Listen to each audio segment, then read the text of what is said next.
वंदे गंगा जल संरक्षण जन अभियान 2026 का पूरा विश्लेषण करने वाले हैं। फलूदी के मुख्य जिला शिक्षा अधिकारी की तरफ से एक आधिकारिक निर्देश जारी हुआ है और इसमें कई सारे जरूरी करणीय कार्य शामिल हैं। ये सिर्फ कोई आम सरकारी कागज नहीं है, बल्कि हमारे पर्यावरण और पानी को बचाने के लिए एक बहुत बड़ी सामुदायिक पहल है। तो चलिए बिना किसी देरी के इस पूरे अभियान को गहराई से समझते हैं। इस एक्सप्लेनर की रूपरेखा कुछ इस तरह रहेगी। पहला, अभियान का परिचय। दूसरा, मुख्य गतिविधियां और तारीखें। तीसरा, संगठन के स्तर। चौथा, अधिकारियों की जिम्मेदारियां। और अंत में रिपोर्टिंग और अनुपालन। भाग 1, अभियान का परिचय।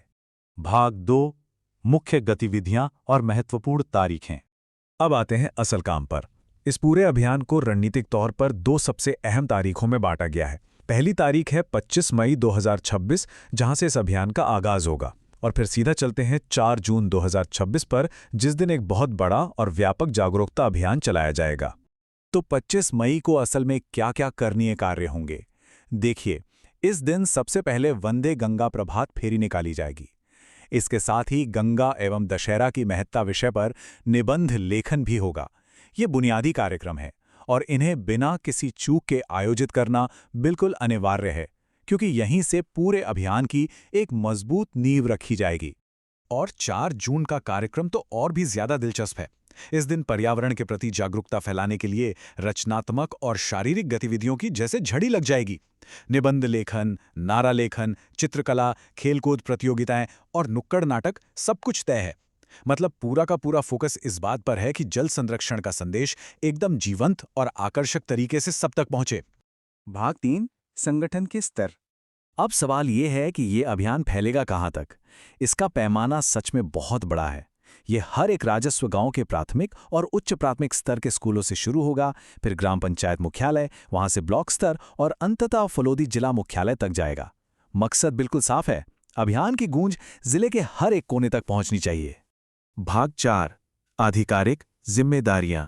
अब बात करते हैं कि इन करणीय कार्यों को धरातल पर उतारेगा कौन। देखिए, प्रशासनिक ढांचा बिल्कुल स्पष्ट रखा गया है।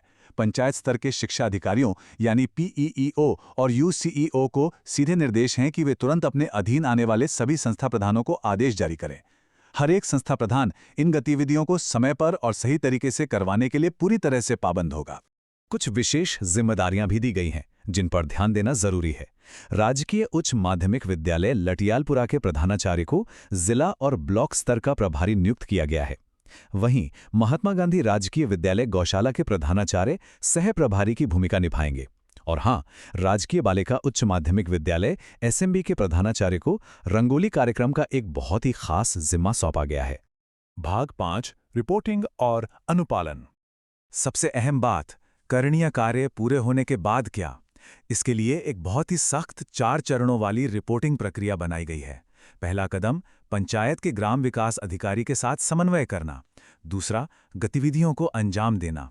तीसरा और सबसे जरूरी कदम, सभी तस्वीरें और वीडियो अनिवार्य रूप से VGJSJ ऐप पर अपलोड करना। और चौथा, उन्हें संबंधित व्हाट्सएप ग्रुप्स में साझा करना। यानी डिजिटल अनुपालन से कोई समझौता नहीं होगा। और यहाँ प्रशासन ने एक बहुत ही सख्त चेतावनी भी दी है।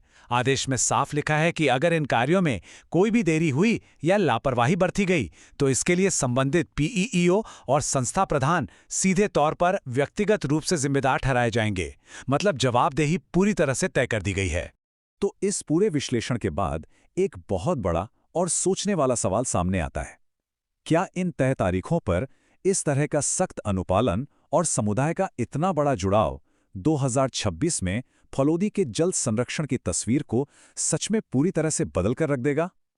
इस विशाल जन अभियान के करणीय कार्यों का जिस तरह से खाका खींचा गया है, वो सच में भविष्य के लिए एक बहुत बड़ी उम्मीद जगाता है।